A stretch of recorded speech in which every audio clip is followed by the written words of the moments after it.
আসসালামু আলাইকুম দর্শক, মাই ফার্স্ট কবুতর ব্লগ চ্যানেলের আজকের এই ভিডিওটি তাদের জন্য খুবই গুরুত্বপূর্ণ।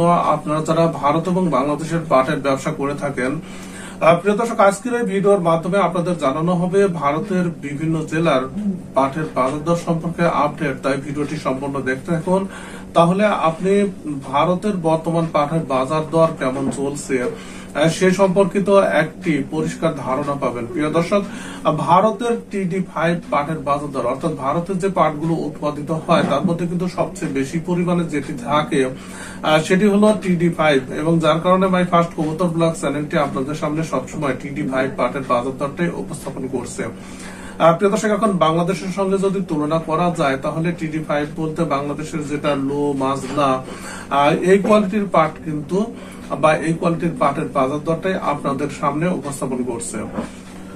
প্রিয় দর্শক, ভারতের মুর্শিদাবাদের বেলডাঙ্গায় আজকে TD5 পাটের বাজার দর ছিল সর্বনিম্ন 4,700 রুপি প্রতি কুইন্টাল এবং সর্বোচ্চ 4,900 রুপি প্রতি কুইন্টাল। এছাড়া মুর্শিদাবাদের কাশিম বাজারে TD5 পাটের বাজার দর ছিল 5,150 রুপি সর্বনিম্ন এবং সর্বোচ্চ 5,250 রুপি প্রতি কুইন্টাল। প্রিয় দর্শক, এছাড়া উত্তর দিনাজপুরের ইসলামপুরে সর্বনিম্ন TD5 পাটের বাজার দর ছিল 5,150 রুপি প্রতি কুইন্টাল এবং সর্বোচ্চ 5,250 রুপি প্রতি কুইন্টাল।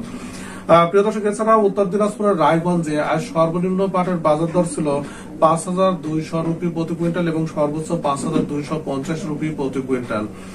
প্রিয় দর্শক, নদিয়ার করিমপুরে আজ সর্বনিম্ন TD5 পাটের বাজার দর ছিল 4,825 রুপি প্রতি কুইন্টাল এবং সর্বোচ্চ 4,900 রুপি প্রতি কুইন্টাল। প্রিয় দর্শক, এছাড়া নদিয়া জেলার নদিয়ায় আজকে সর্বনিম্ন যেটি TD5 পাটের বাজার দর ছিল 4,850 রুপি প্রতি কুইন্টাল এবং সর্বোচ্চ 4,900 রুপি প্রতি কুইন্টাল। এছাড়া মেদিনীপুরের ঘাটাইলে আজ সর্বনিম্ন TD5 পাটের বাজার দর ছিল 4,850 রুপি প্রতি কুইন্টাল এবং সর্বোচ্চ 4,950 রুপি প্রতি কুইন্টাল। প্রিয় দর্শক, এই ছিল ভারতের পশ্চিমবঙ্গের কয়েকটি জেলার আজকের পাটের বাজার দর। সঙ্গে থাকুন মাই ফার্স্ট কবুতর ব্লগ চ্যানেলের। তাহলে প্রত্যেকদিন ভারত এবং বাংলাদেশের পাট এবং পাট সম্পর্কিত দারুণ দারুণ আপডেট আপনারা জানতে পারবেন। প্রিয় দর্শক, ভিডিওটি দেখার জন্য আপনাদের সবাইকে